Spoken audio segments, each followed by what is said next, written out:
Gabi tayo. Napakaganda ng ganito yung chill-chill ka lang.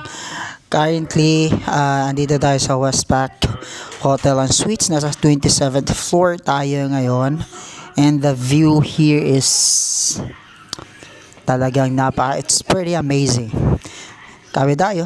It is actually a coffee and a coffee mate and a pinch of sugar. At parang it's been all a week na rin natin hindi ako nagkakape. Ngayon lang, bumalik muna tayo sa kape para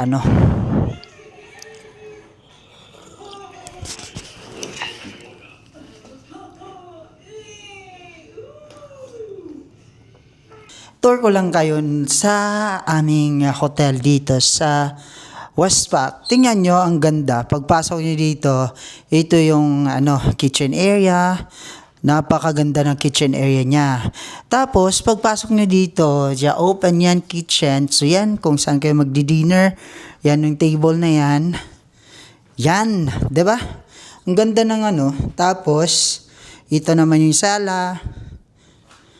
Tapos, ito yung TV. Tapos, pagpasok nyo dyan, ganyan. Tapos, dito yung CR. Tapos, yan ng, tawag room.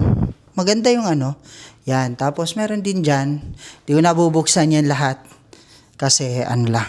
So yan, maganda. Tapos ito tayo. Ganyan, diba? So yun, maganda nga dito. Tapos kung gusto mo lang talagang mag-relax, maganda pumunta dito sa hotel na to. Diba? Ganun yun. Kasi dito, napaka-solid lang ng place. Maluwag pa siya. 2 bedroom. Tapos mura lang siya. Diba? Ganun lang. Punta na kayo dito. So yun, napakaganda ng place na to. Pagka yung gusto nyo lang magbabarkada, pumunta kayo dito. Maganda. Kasi nga, okay lang yung space. 2 bedroom siya. May sala. Tapos, kahit pa paano, yung facilities naman din nila, hindi siya kahit pa paano. Maganda rin yung facilities nila. Pero, pagdating naman sa pool, unlike nung mga malalaking hotel talaga, maliit lang naman siya, hindi siya ganun kalakihan. Tama lang. Tapos, yun, malinis din naman yung place. Tapos, pag pumunta ka dito, kung alam nyo pagka may araw, napakaganda ng view pag dito kayo na area. Kasi seaside view siya, nakikita mo yung mga tao. Tapos, pagka ganitong gabi din, maganda rin siya kasi nga, makikita mo yung mga pailaw. Napakaganda niya pagmasdan actually.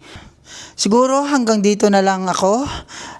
Wala na akong masasabi pang iba. So kung nagustuhan niyo ang aking video, please don't forget to like and subscribe. At see you on my next video. Maraming salamat. God bless you and I love you all. Mwah!